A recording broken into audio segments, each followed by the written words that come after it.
सरसा सजा दो घर को गुलशन सा अवध में राम आए हैं सजा दो घर को गुलशन सा मेरे सरकार आए हैं छाप तिलक सब छीन रे मुझसे नैना मिला के छाप तिलक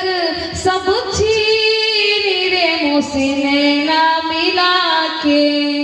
नैना मिला के मुझसे सेना चुराए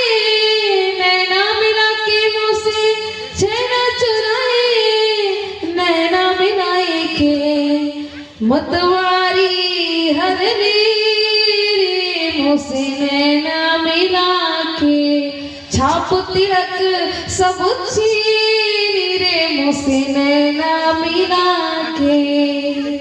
नमन करे इस मातृभूमि को नमन करे इस मातृभूमि को नमन करे आकाश को बलिदानों की पृष्ठभूमि से निर्मित इस इतिहास को इस धरती का कण कण पावन ये धरती है अवतारों की ऋषि मुनियों से वंदित धरती ये धरती है वेद पुराणों की ये धरती है वेद पुराणों की। एक बार जोरदार ताली के साथ स्वागत कीजिएगा रामकृपा मानस परिवार भारत देवी जीरा कांकेर से पधारे हमारे मानस के कलाकारों क्योंकि रामदूत बनकर के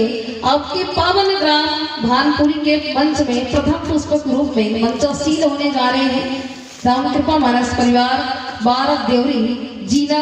कांकेर। एक बार जोरदार ताली के साथ स्वागत कीजिएगा कि बड़े भाग जो आप सब पधारे देवता तुल्य महान प्रेम आगाध भरे तनवर में सदगुरुओं के खान मानस मंच इस उपवन में लाए हो नई बहार और सादर मंच पधारो संतो स्वागत है बारंबार स्वागत है बारंबार। लीजिए जहां आपको उचित लगते हैं यथा स्थान देकर के आसन ग्रहण कीजिएगा।